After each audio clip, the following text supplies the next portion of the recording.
Hello दोस्तों, मैं सुरभि अग्रवाल आप सभी का स्वागत करती हूँ भूपेंद्र मिश्रा यूट्यूब चैनल में।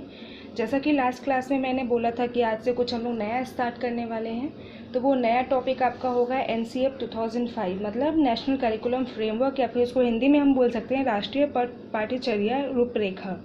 तो आज हम लोग ये डिस्कस करने वाले हैं जो थ्योरी नहीं है, एक बोल सकते हैं बेसिक कॉन्सेप्ट है जो आपको पता होना चाहिए, करिकुलम से रिलेटेड हुए, जो भी आपकी पाठ्यचर्या उससे रिलेटेड हुए। अब हम आज ये टॉपिक स्टार्ट करने से पहले कुछ इन्फॉर्मेशन है जो मैं आप लोगों से शेयर करना चाहती हूँ। ये इन्फॉर्मेशन आप लोगों के जो भी ईएमआरएस के एग्ज़ाम हैं उसके स्टडी मटेरियल्स एंड टेस्ट से रिलेटेड है, जो कि आपको भूपेंद्र मिश्रा ऐप में अवेलेबल हो जाएगा। आपको जो भी ऐप है भूपेंद्र मिश्रा का, उसमें आपको वो जितने भी टेस्ट हैं, जो भी आप लोगों के स्टडी मटेरियल्स हैं, बुक्स हैं, और जो भी मैं डेली आप लोगों को जो भी कोर्स में करवाती हुई सीरीज़ में हम लोग जो भी कर रहे हैं, वो जो पीडीएफ होता है वो भी आपको उस ऐप में अवेलेबल होगा। मतलब एक सिंगल ऐप में ईएमआरएस के लिए जितने भी मटेरियल्स हैं जो आपके एग्ज़ाम के लिए इम्पॉर्टेंट होने वाले हैं, वो पूरी चीज़ें सिंगल ऐप में आप लोगों को मिल जाएगा। और इसके साथ में ही आपके टेस्ट सीरीज़ भी मिलने वाले हैं। उस टेस्ट सीरीज़ में आप अपने प्रैक्टिस कर सकते हैं, जिससे कि एग्ज़ाम के लिए आप और अच्छे से प्रिपेयर कर पाएंगे। अब हम लोग देखते हैं कि इसमें कौन कौन से सब्जेक्ट्स हैं।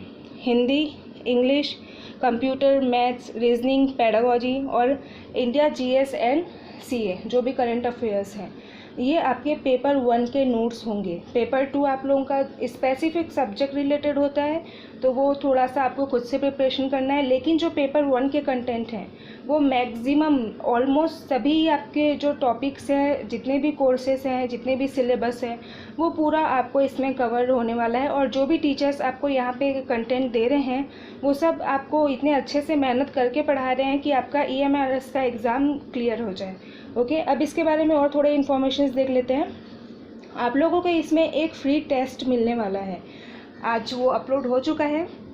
आज आप चाहें तो उस ऐप में जाके आप वहाँ से जो फ्री टेस्ट सीरीज़ का एक टेस्ट पेपर होगा वो सॉल्व कर सकते हैं। और इसके साथ में आपको यहाँ पे जो भी टेस्ट सीरीज़, जो भी स्टडी मटेरियल्स, बुक्स जो भी मिलने वाले हैं वो बाईलैंग्वेज होने वाला है। बाईलैंग्वेज मतलब आपको वो हिंदी में भी मिलने वाला है और इंग्लिश में भी मिलने वाला है। तो जैसा भी आपको कंफर्ट होता है, आप हिंदी में कंफर्टेबल हैं हिंदी के कंटेंट पढ़िए, अगर इंग्लिश में कंफर्टेबल हैं तो आप इंग्लिश में पढ़िए। इसमें आपके जितने भी पेपर 1 के जो भी सब्जेक्ट्स हैं वो पूरे कवर होने वाले हैं। वो अगर आप टीजीटी के लिए भी ले सकते हैं और पीजीटी के लिए भी ले सकते हैं।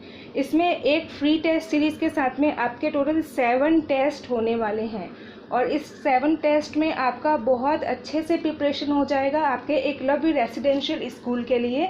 और इसके साथ में आप लोगों को जो वहाँ पे मटेरियल मिल रहा है, आप कितने बुक्स परचेस करेंगे, आप कितनी जगह पे जाके मटेरियल्स ढूंढेंगे, आपका तो मैक्सिमम टाइम इसी में वेस्ट हो जाएगा।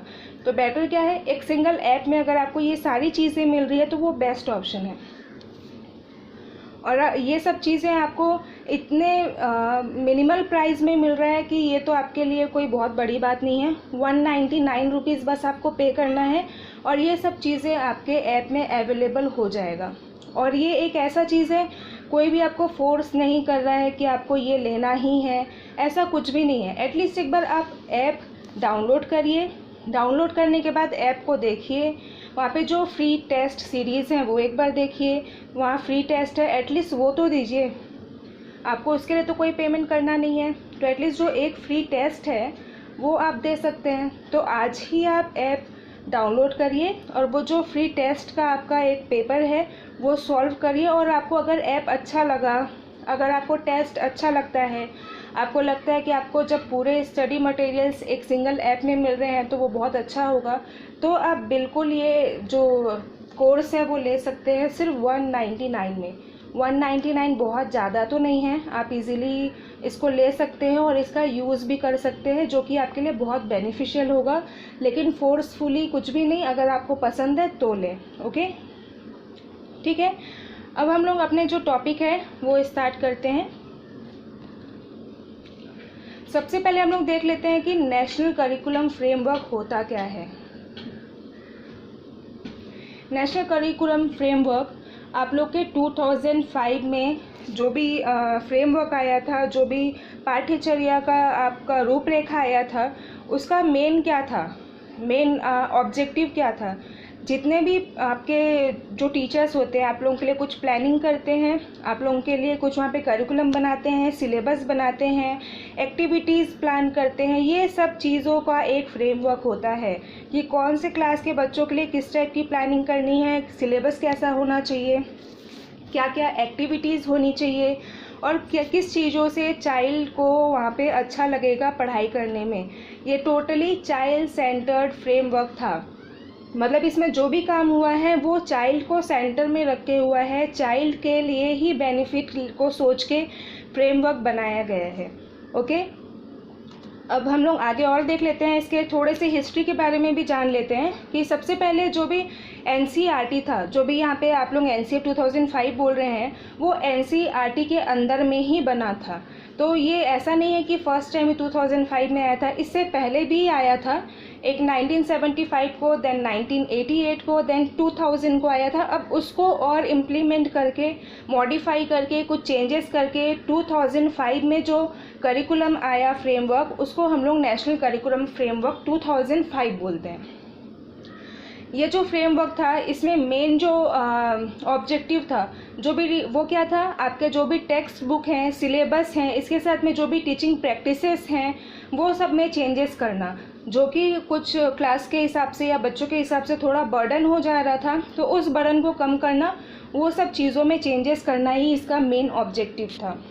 अब नेक्स्ट देखते हैं, एनसीएफ ऐसा तो नहीं है कि 2005 में एक बार में ही बन जाएगा। ये सब ऐसे प्रोसेस होते हैं जो 1 बाय 1 स्टेप बाय स्टेप जाते हैं। मतलब आपके पार्लियामेंट में जाएगा, वहाँ से जब वो क्लियर हो जाएगा, वहाँ से पास हो जाएगा, देन नेक्स्ट स्टेप है। तो सबसे पहले इनिशिएटिव कब हुआ था आप लोगों का एनसीएफ 2005 का? नवंबर 2004 में। और उसके जो चेयरपर्सन थे वो कौन थे? प्रोफेसर यशपाल सिंह। तो यहाँ पे आप दोनों ही चीज़ें याद रखेंगे। एग्ज़ाम में अगर पूछता है एनसीएफ इनिशिएट कब हुआ था, तो आपको टिक करना है नवंबर 2004 में। और अगर उसके चेयरपर्सन के बारे में पूछता है तो आपको वहाँ पे आंसर क्या करना है? यशपाल सिंह। ये दोनों ही इम्पॉर्टेंट है। तो वहाँ पे जो भी यशपाल सिंह की कमेटी थी, उस कमेटी ने ही जो भी फ्रेमवर्क था करिकुलम का, वो पूरा डिज़ाइन किया था। उनका जो मेन फोकस था वो किस चीज़ पे था? बच्चों पे था। वहाँ पे टीचर्स या फिर वहाँ पे इंस्ट्रक्शंस, यहाँ पे बोल सकते हैं कि जो सिलेबस है उससे ज़्यादा जो उन लोगों का फोकस था वो किस पे था? बच्चों के ऊपर था कि वो कैसे कंस्ट्रक्टिव सोच सकते हैं। कंस्ट्रक्टिव कब सोचेंगे? जब वो करके सीखेंगे। बोल सकते हैं लर्निंग बाय डूइंग। चीज़ें करके सीखने से ही बच्चों में कंस्ट्रक्टिव होगा, वो कंस्ट्रक्ट करना सीखेगा, एक क्रिएटिव चाइल्ड बनेगा। तो जो भी फोकस था एनसीएफ का, वो मैक्सिमम किस चीज़ में था कि बच्चे कैसे सीखेंगे, कैसे कंस्ट्रक्टिव बनेंगे। उनका सिर्फ ये ऑब्जेक्टिव नहीं था कि हमको सिर्फ इंस्ट्रक्शंस देना है, सिर्फ नॉलेज देना है, नहीं। लर्निंग बाय डूइंग वाला कॉन्सेप्ट यहाँ पे आया था। एक और चीज़ क्या था? Learning without burden. मतलब पहले बच्चों को क्या होता था, इतना सारा कोर्स है हमको कंप्लीट करना है, उनको बहुत बर्डन होता था क्योंकि कोई भी बीच में गैप नहीं है, कंटिन्यू क्लास चल रहा है, नो स्पोर्ट्स, नो एक्टिविटीज़। तो क्या होता था, उनको वहाँ पे बर्डन लगता था। बहुत बार ऐसा होता था बच्चे स्कूल जाना नहीं चाहते थे। तो इसीलिए एक ऐसा फ्रेमवर्क लाया गया जो लर्निंग विदाउट बर्डन होगा। अब यहाँ पे पहले टीचर्स को एज अ डिक्टेटर या फिर एज अ लीडर इस टाइप का हम लोग देखते थे कि वो बस डिक्टेट कर रहे हैं, बच्चे सुन रहे हैं, उनको फॉलो करना है, ऐसा नहीं। यहाँ पे न्यू कॉन्सेप्ट आया कि टीचर्स आर फैसिलिटेटर। फैसिलिटेटर मतलब उन लोग फैसिलिटेट करने के लिए वहाँ पे हैं, बच्चों को गाइड करने के लिए हैं, बच्चों को फैसिलिटी देने के लिए हैं, जहाँ भी बच्चों को प्रॉब्लम है वहाँ पे हेल्प करने के लिए हैं। तो यहाँ पे एक न्यू कॉन्सेप्ट आया था। इससे भी क्वेश्चन बनता है कि एनसीएफ 2005 में टीचर्स को क्या बोला गया है? तो क्या बोला गया है? फैसिलिटेटर बोला गया है। ठीक है, नेक्स्ट हम लोग देखते हैं। अब हमारे कुछ गाइडलाइन प्रिंसिपल्स थे एनसीएफ 2005 में, जो आप लोगों को बहुत इम्पॉर्टेंट है याद रखना, क्योंकि हो सकता है क्वेश्चन में ये दे दिया कि क्या क्या गाइडलाइंस है या फिर कौन सा गाइडलाइन नहीं है। तो इसलिए आपको जितने भी गाइडलाइंस के पॉइंट हैं वो पूरे याद रखने ज़रूरी हैं। ठीक है, फर्स्ट गाइडलाइन क्या था? To shift learning from rote method. मतलब जो भी रोट मेथड है उसको शिफ्ट करना है लर्निंग में। जैसे कि पहले क्या होता था, अगर कोई टीचर आपको कोई नोट्स लिखवाया हुआ है तो एज इट इज़ आपको उसका आंसर लिखना होता था, लेकिन अभी ऐसा नहीं है। अभी वो चीज़ों को सीखने पे ज़्यादा फोकस करते हैं, क्योंकि एनसीएफ का मेन जो प्रिंसिपल था वो ये था कि हम जो बच्चे होते थे वो चीज़ें रटते थे, रटना नहीं है, जो भी चीज़ें वो पढ़ रहे हैं उनको समझना है। उन्होंने समझने और सीखने को ज़्यादा जोर दिया है। नेक्स्ट आपका है connecting knowledge to life outside the school. मतलब ऐसा नहीं कि बस स्कूल गए, जो बुक है बुक को पढ़ लिए, चीज़ें ख़त्म हो गई, ऐसा बिल्कुल भी नहीं है। एनसीएफ का एक क्या प्रिंसिपल था कि जो भी स्कूल में आप पढ़ रहे हो उस नॉलेज को आउटसाइड द स्कूल में जो भी लाइफ है, मतलब आपके आसपास के इन्वायरमेंट है, उससे कनेक्ट करना। जैसे कि एग्जांपल के लिए मैथ्स में अगर आप पढ़ा रहे हो सिमेट्री, तो सिमेट्री के लिए आप बच्चों को बाहर लेके चले गए, कुछ सेम टाइप के लीव्स ले आए, उनको बोले कि चेक करिए कि कौन से लीफ में सिमेट्री है, कौन से में नहीं है। तो बच्चा क्या कर रहा है, आउटसाइड द स्कूल में लाइफ के साथ में कनेक्ट करके सीख रहा है, तो इस चीज़ को ज़्यादा फोकस किया गया है। देन आपका है integrated examination into classroom learning and make it more flexible. जो भी एग्जामिनेशन होते थे उनको इंटीग्रेटेड मैनर में करना है और फ्लेक्सिबल बनाना है। मतलब ऐसा नहीं होना चाहिए कि एक स्टैंडर्ड हम बना दिए और बच्चा उसको कुछ भी कर नहीं पा रहा है, ये बिल्कुल गलत है। एक ऐसा बनाना था जहाँ पे वो फ्लेक्सिबल हो, बच्चों के हिसाब से चेंजेस कर सके, जिसको एवरेज से लेके लोअर और हायर जो बच्चे हैं, क्रिएटिव बच्चे हैं, गिफ्टेड बच्चे, हर कोई सॉल्व कर सके। ओके, नेक्स्ट देखते हैं।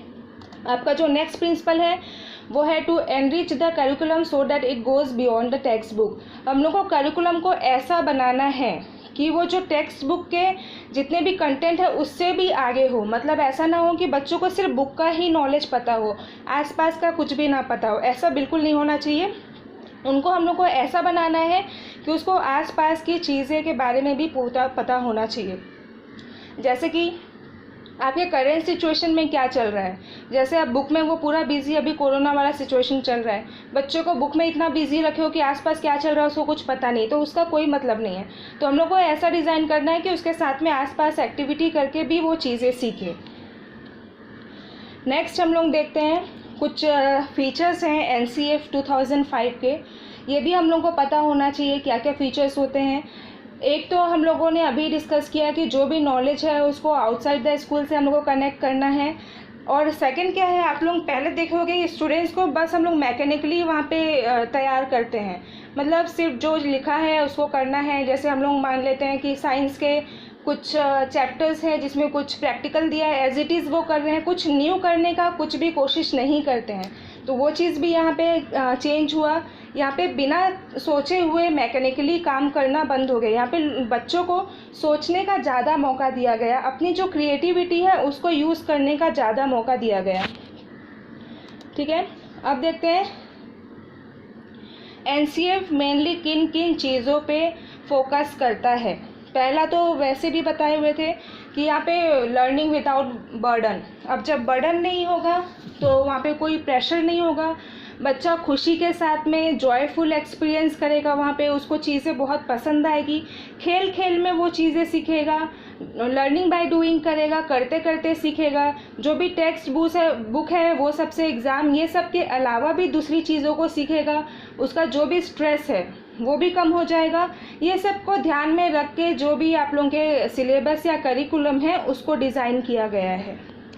ठीक है, अब नेक्स्ट हम देखते हैं जो भी आप लोगों के बच्चे हैं उन लोगों को यूनिटी सिखाया जाता है। मतलब एक दूसरे के साथ में मिल के काम करना, सब इक्वल है, सब सेम है, कोई भी कम नहीं है, कोई भी ज़्यादा नहीं है। सोशल रिलेशन उन लोग सीखते हैं, साथ में उन लोग एक दूसरे के साथ काम करना सीखते हैं, पीयर लर्निंग होता है, एक दूसरे से सीखते हैं। तो ये सब चीज़ें भी एनसीएफ ने इम्पॉर्टेंट बताया है, इस पर भी वो फोकस किया है।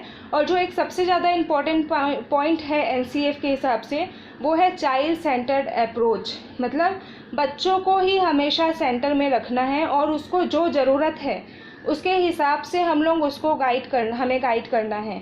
उसको जैसी ज़रूरत है वैसे ही हमको कंटेंट दिलाना है, उसकी ज़रूरत के हिसाब से, उसके नीड के हिसाब से हम लोगों को अपना सिलेबस डिज़ाइन करना है। और ये मोस्टली अप टू एज 14, मतलब बच्चा जब तक 14 साल का है तब तक तो कम्प्लीटली हम लोग को चाइल्ड सेंटर एजुकेशन को ही फॉलो करना होता है। नेक्स्ट देखते हैं, यहाँ पे बच्चा यूनिटी फील करेगा, डेमोक्रेसी फील करेगा और वननेस इन स्टूडेंट, मतलब each and every students are important. एक एक स्टूडेंट है वो सब कोई इम्पॉर्टेंट है, ऐसा नहीं है कि किसी एक को ज़्यादा वैल्यू देना है, किसी को एक को कम देना है। तो इससे जो एनसीएफ का 2005 है उससे उन लोगों में क्या क्या फीलिंग इम्प्रूव होगा, उन लोगों में यूनिटी, डेमोक्रेसी एंड वननेस, मतलब एकता, लोकतंत्र और एकता की भावना पैदा होगी, क्योंकि यहाँ पे सब चीज़ें देख रहे हैं कि सब मिल के काम कर रहे हैं, तो इसमें कोई भी पिछड़ा हुआ महसूस नहीं करेगा। ठीक है। और यहाँ पे जो पी नायक थे उन्होंने 3 वर्ड्स दिए थे, कौन कौन से? Quality, quantity and equality. तो ये तीनों ही जो होते हैं उनको उन्होंने क्या बोला है कि ये पिलर है किसी भी एजुकेशन सिस्टम का। मतलब जो एनसीएफ में इंडिया का एजुकेशन सिस्टम है उसके 3 पिलर्स कौन कौन से हैं? Equality, quantity and quality. ये तीनों ही आप लोगों के इम्पॉर्टेंट है और ये क्वेश्चन में भी आ सकता है कि पी नायक के हिसाब से क्या क्या 3 ऐसी चीज़ें हैं जिनको उन्होंने एजुकेशन सिस्टम में पिलर बोला है। तो ऑप्शंस में 3 ऑप्शन होंगे, एक दूसरा होगा, तो आपको कौन सा नहीं है वो चूज़ करना पड़ सकता है। तो इसको आप Q2E के हिसाब से याद कर सकते हैं। Q2 that means quality and quantity and E means equality. Okay, next देखते हैं हम स्लाइड।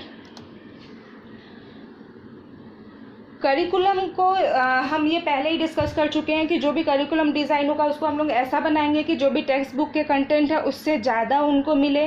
हम लोग जो भी एग्जामिनेशन सिस्टम है उसको इंटीग्रेट करके बनाएंगे, फ्लेक्सिबल बनाएंगे।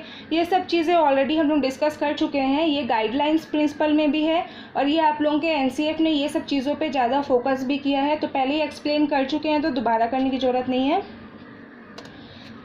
एंड नेक्स्ट आप लोगों का एक और किस चीज़ में फोकस किया एनसीएफ ने कि जो भी फ्रेमवर्क बनाएगा वो एक स्टैंडर्ड होगा। मतलब यहाँ पे कोई भी डिस्क्रिमिनेशन नहीं होगा with respect to religion, sex, creed, caste, किसी भी चीज़ को लेके यहाँ पे डिस्क्रिमिनेशन नहीं होगा।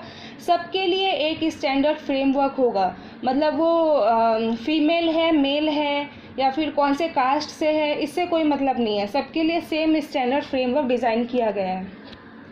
इसके साथ में उन्होंने आपके बहुत सारे सब्जेक्ट्स को लेके भी इंडिविजुअली वहाँ पे फ्रेमवर्क बनाया हुआ है, जिसमें कि आपका Hindi, English, math, science, SST, special education, art, computer, हर किसी के लिए इंडिविजुअली भी फ्रेमवर्क बना हुआ है और उनके लिए इंडिविजुअली गाइडलाइन प्रिंसिपल्स भी हैं।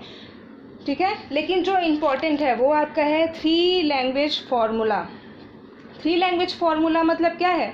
हम लोग यहाँ पे मल्टी लैंग्वेज को इम्पोर्टेंस दे रहे हैं। मतलब एनसीएफ ने क्या किया था कि बच्चा सिर्फ एक लैंग्वेज जानता है उससे बेटर है उसको मल्टी लैंग्वेज बनाना है। मल्टी लैंग्वेज मतलब उसको 1 से ज़्यादा लैंग्वेज आना चाहिए, 2 से ज़्यादा लैंग्वेज आना चाहिए। बाई लैंग्वेज मतलब 2, मल्टी लैंग्वेज मतलब 2 से ज़्यादा। तो हमको चाइल्ड को ऐसा बनाना है कि उसको मोर देन 2 लैंग्वेजेस आए। रीज़न क्या था? बहुत से साइकोलॉजिस्ट के हिसाब से हम लोगों ने पहले भी थोड़ा बहुत तो डिस्कशन किया है कि जितनी ज़्यादा लैंग्वेजेस बच्चों को आएगी, मतलब एक जो डेवलपमेंट होता है वो क्या होता है? लैंग्वेज डेवलपमेंट होता है। तो जितना ज़्यादा लैंग्वेज आएगा बच्चों को उतना ज़्यादा डेवलपमेंट अच्छे से होगा, वो बहुत सारे डायरेक्शन में अपना डेवलपमेंट कर सकता है। यही रीज़न था कि एनसीएफ 2005 ने 3 लैंग्वेज फार्मूला को इम्पोर्टेंस दिया, 3 भाषा सूत्र को इम्पोर्टेंस दिया। यहाँ पे उन्होंने कुछ ऐसी कैटेगरीज बनाए जिससे कि बच्चों को एटलीस्ट 3 लैंग्वेजेस पढ़ने को मिले। इसमें एक और चीज़ आप लोगों को याद रखना है कि जो एनसीएफ 2005 में जो भी कमेटी थी उन्होंने इस चीज़ पे फोकस किया है कि जब बच्चे क्लास 1 to 5 होते हैं, अप टू 5 क्लास तक उनको जो मदर टंग है उसमें ही इंस्ट्रक्शंस देना है। मतलब मीडियम ऑफ इंस्ट्रक्शन क्या होना चाहिए? उनका मदर टंग होना चाहिए या फिर जो भी रीजनल लैंग्वेज है जो बच्चों कंफर्टेबल हो। अब इसमें क्या होता है, जैसे इंग्लिश मीडियम के स्कूल्स हैं वहाँ पे तो पूरा कोर्स इंग्लिश में है, तो क्या वो इंग्लिश में टीचर बोलेगा? नहीं। एनसीएफ 2005 के हिसाब से जब तक बच्चा क्लास 5 तक है तब तक बच्चे को कोई भी लैंग्वेज यूज़ नहीं करना है जो उनके लिए टफ होगा। उनको मदर टंग यूज़ करना है, जो बच्चे को समझ में आए ऐसा लैंग्वेज यूज़ करना है। एटलीस्ट अप टू 5 क्लास 5 तक तो कम से कम मदर टंग में ही उनको चीज़ें एक्सप्लेन करना है। ठीक है, चलिए अब डिस्कस करते हैं 3 लैंग्वेज फार्मूला। 3 लैंग्वेज फार्मूला में फर्स्ट आपका है फर्स्ट लैंग्वेज, ये आपका या तो मदर टंग होना चाहिए या फिर जो भी रीजनल लैंग्वेज है। मदर टंग मतलब जो आप बोलते हैं, जो आप समझते हैं, वो मदर टंग है, या फिर आपके आसपास में जो लैंग्वेज चलता है वो क्या है, रीजनल लैंग्वेज है। जैसे छत्तीसगढ़ में क्या है आपका, छत्तीसगढ़ी है, लेकिन ये कोई लैंग्वेज तो नहीं है, बुक में नहीं है, तो इसीलिए मीडियम ऑफ इंस्ट्रक्शन आपका क्या हो सकता है, छत्तीसगढ़ी हो सकता है। कि अगर टीचर आपको एक्सप्लेन कर रहा है अप टू 5 के लिए, तो उस टाइम पे वो छत्तीसगढ़ी यूज़ कर सकता है। अब हमारे नेबर स्टेट का देख लेते हैं, उड़ीसा। उड़ीसा का मदर टंग क्या हो सकता है, वहाँ पे मैक्सिमम लोगों का उड़िया, तो उन लोगों का जो फर्स्ट लैंग्वेज वो होगा वो क्या होगा, उड़िया। हम लोगों के लिए तो फर्स्ट लैंग्वेज क्या है, हिंदी है, हम लोग हिंदी में ही बुक्स पढ़ते हैं, पर इंस्ट्रक्शन जो देते हैं टीचर्स वो छत्तीसगढ़ी में दे सकते हैं। अब देख लेते हैं सेकेंड लैंग्वेज में क्या होता है। सेकेंड लैंग्वेज में 2 कैटेगरीज हैं, एक कैटेगरी है Hindi speaking state, second category है नॉन हिंदी स्पीकिंग स्टेट। जो हिंदी बोलते हैं वो वाले स्टेट्स या राज्य, या फिर जो हिंदी नहीं बोलते हैं वो वाले राज्य या स्टेट। आपको पता होगा कि मैक्सिमम जो साउथ इंडियंस हैं, साउथ इंडियन स्टेट्स हैं या फिर ईस्ट साइड है, वहाँ पे हिंदी बोलने वाले बहुत कम लोग मिलते हैं। उस साइड में हिंदी स्पीकिंग वाले लोग नहीं मिलते हैं, तो उसके लिए एक अलग रूल है, और जो हिंदी स्पीकिंग स्टेट्स हैं उनके लिए अलग रूल है। पहले देख लेते हैं जिन स्टेट्स में हिंदी बोलते हैं वहाँ पे क्या है, उनको जो सेकंड लैंग्वेज है वो या तो कोई भी मॉडर्न इंडियन लैंग्वेज चूज़ करना है या फिर इंग्लिश चूज़ करना है। अभी जो मॉडर्न इंडियन लैंग्वेज है वो कौन से हो सकते हैं, जो भी कॉन्स्टिट्यूशन में लिस्टेड है, ठीक है, या फिर वो इंग्लिश चूज़ करते हैं। और जो नॉन हिंदी स्पीकिंग स्टेट्स हैं वहाँ पे क्या क्या कर सकते हैं, या तो हिंदी कर सकते हैं या फिर इंग्लिश कर सकते हैं। ये हो गया आपका 2 लैंग्वेज। अब देख लीजिए आपका थर्ड लैंग्वेज। थर्ड लैंग्वेज में जो फिर से 2 कैटेगरी है, हिंदी बोलने वाले स्टेट और नॉन हिंदी वाले स्टेट। तो हिंदी वाले जो स्टेट होंगे वहाँ पे फिर से आप या तो मॉडर्न इंडियन लैंग्वेज चूज़ करते हो या फिर इंग्लिश, लेकिन जो आपने सेकंड लैंग्वेज में चूज़ नहीं किया है वो दोनों सेम नहीं होने चाहिए। और नॉन हिंदी में भी सेम है, कोई भी मॉडर्न हिंदी लैंग्वेज या फिर इंग्लिश जो आप सेकंड लैंग्वेज में चूज़ नहीं किए, मतलब कभी भी रिपीट नहीं होना चाहिए। ये दोनों में कंफ्यूज मत होइएगा, सेकंड एंड थर्ड लैंग्वेज में सेम ही है, बस दोनों में कोई भी लैंग्वेज सेम नहीं हो सकता, डिफरेंट होना चाहिए, ठीक है। तो आज हम लोग यहीं पे स्टॉप करते हैं। बस एनसीएफ का एक छोटा सा और क्विक रिवीजन कर लेते हैं कि एनसीएफ का जो मेन फोकस था वो किस में था, लर्निंग विदाउट बर्डन पे था। और यहाँ पे चाइल्ड सेंटर एजुकेशन को ज़्यादा इम्पोर्टेंस दिया गया था as compare to teacher center education. और जो एनसीएफ 2005 था उसको 22 लैंग्वेजेस में बनाया गया था, ऐसा नहीं कि सिर्फ एक लैंग्वेज में, 22 लैंग्वेजेस में बनाया गया था।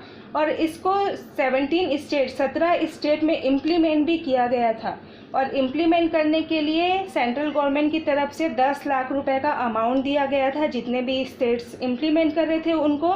और इसमें जो भी टाइम टेबल आप लोगों का बन रहा था, वो जो टाइम टेबल था वो फ्लेक्सिबल होना चाहिए, मतलब उसमें बीच में ब्रेक मिलना चाहिए, बीच में स्पोर्ट्स होना चाहिए, आपके बीच में थोड़े बहुत गेम्स होने चाहिए, एक्टिविटीज़ होने चाहिए। इसके साथ में यहाँ पे जो भी टॉयलेट एंड सैनिटरी रिक्वायरमेंट्स थे, जो भी आप लोगों के, जैसे बच्चों को जो सेफ़ महसूस हो, वहाँ पे कोई भी शर्म ना आए कि टॉयलेट नहीं है, ये सब चीज़ों पे भी ध्यान दिया गया था। कॉर्पोरल पनिशमेंट बैन किया गया था, मतलब बच्चों को कोई भी फिजिकल पनिशमेंट नहीं दे सकते, ये चीज़ था। और एक और आपको नेम आज हम लोग पढ़े, जेपी नायक, मतलब उन्होंने 3 पिलर्स बताए हैं एजुकेशन सिस्टम के लिए, equality, quantity and quality.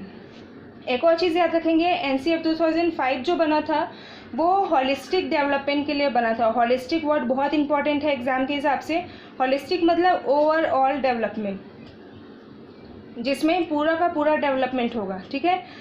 NCF में फोकस किस पे किया गया था, क्रिएटिविटी पे, कंस्ट्रक्टिव लर्निंग पे, पीयर इंटरेक्शन पे और चीज़ें एक्सप्लोर करने पे, ठीक है। और इसमें मल्टीलैंग्वेज को भी इम्पोर्टेंस दिया गया है क्योंकि बच्चे उससे ज़्यादा सीखेंगे।